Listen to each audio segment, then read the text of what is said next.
এখন আপনারা দেখছেন পুণ্যতীর্থ তারকেশ্বর। বাবা তারকনাথের দর্শনের উদ্দেশ্যে আমরা গিয়েছিলাম, কিন্তু সেখানে গিয়ে বিচিত্রই অভিজ্ঞতা হলো। পার্কিং এরিয়া থেকে শুরু হলো 100 টাকা নিয়ে একটি টিকিট দেওয়া। তারপর কিছু দূর গিয়ে পান্ডারা ছেঁকে ধরলেন এবং তাদের মধ্যে থেকে একজন আমাদের নিয়ে গেলেন, সেখানে জুতো রাখতে হলো এবং 251 টাকা দিয়ে ডালা কিনতেই হবে, আপনাকে কিনতেই হবে। সে আপনি বাড়ি থেকে ফুল মালা যা খুশি নিয়ে যান, কিছু তাদের যায় আসে না। জল কিনতে হবে, তার জন্য 50 টাকা।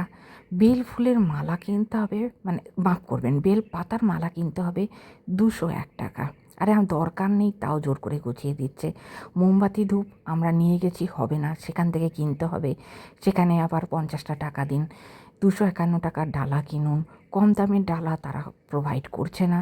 51 টাকারও ডালা আছে, কিন্তু সেদিকে কাউকে যেতেই দেওয়া হচ্ছে না। কপালে এসে এসে খানিকটা হলুদ মাখিয়ে দেওয়া হচ্ছে এবং বলা হচ্ছে 10টা টাকা করে দিন।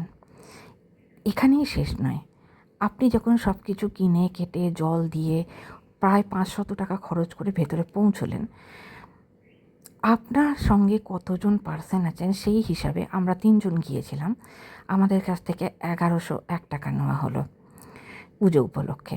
আপনি যদি 5001 টাকা দিতে পারেন, তাহলে আপনাকে সোজা গর্ভগৃহতে নিয়ে গিয়ে পুজো করে দেওয়া হবে। যেখানে বলা হচ্ছে যে বাবার মাথায় জল ঢালা হবে, সেই কক্ষটি একেবারে অন্ধকার। বয়স্ক ও বাচ্চা নিয়ে গেলে খুব সাবধানে রাখবেন। কিছু বুঝতে পারা যাচ্ছে না, কোথায় জল ঢালছি, কোথায় বাবা রয়েছেন, কিছুই বোঝা গেল না। জল ঢেলে কোনো রকমের ধাক্কাধুক্কি দিয়ে বেরিয়ে চলে আসতে হলো।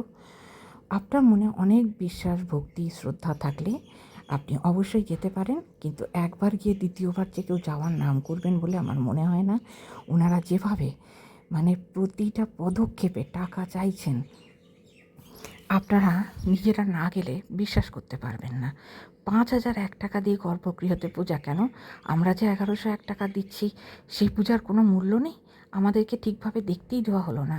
নারী ও পুরুষের আলাদা কোনো লাইন নেই, একসাথে ঢুকিয়ে দেওয়া হচ্ছে। পুরুষদের গায়ে কিন্তু কিছু দেওয়া যাচ্ছে।